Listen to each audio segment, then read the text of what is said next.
நேற்று வந்து India versus Afghanistan match நடந்துச்சு. ஏடா சொல்கிறேன் எங்கடா நடந்துச்சுன்னு கேட்குறீங்களா? இல்லை இல்லை இல்லை, இது வந்து அண்டர்-19 வேர்ல்டு கப்போட செமிஃபைனல் வந்து நடந்துச்சு. ஸோ ஆப்கானிஸ்தானும் இந்தியாவும் விளாண்டுக்கிட்டு இருந்தாங்க. சொல்லக்கூடாது, சும்மா சொல்லக்கூடாது, ஆப்கானிஸ்தானோட பேட்டிங் வந்து சூப்பராக இருந்துச்சு. இதில் இன்னொன்று என்னென்னா, நம்ம இந்தியனோட பேட்டிங் நல்லா தான் இருந்துச்சு, பவுலிங் நல்லா தான் இருந்துச்சு. இதில் இன்னொரு முக்கியமான விஷயம் என்ன அப்படின்னா, இந்தியாவோட ஃபீல்டிங் ஒஸ்ட்டு.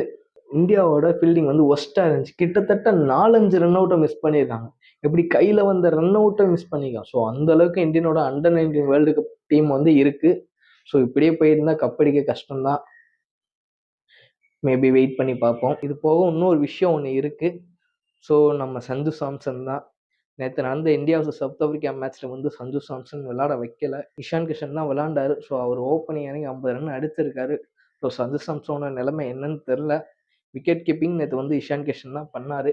ப்ராக்டிஸ் மேட்ச் தான். ஸோ மேபி சஞ்சு விளையாடுவாரு அப்படின்னா சஞ்சு சாம்சனை கீப்பிங் பண்ண வச்சிருக்கலாம்.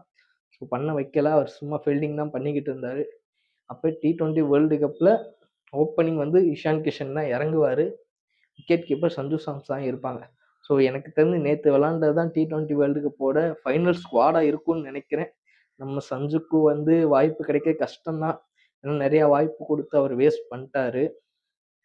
ஸோ வெயிட் பண்ணி பார்ப்போம், சஞ்சு விளையாடுவாரா மாட்டாரா அப்படின்னு.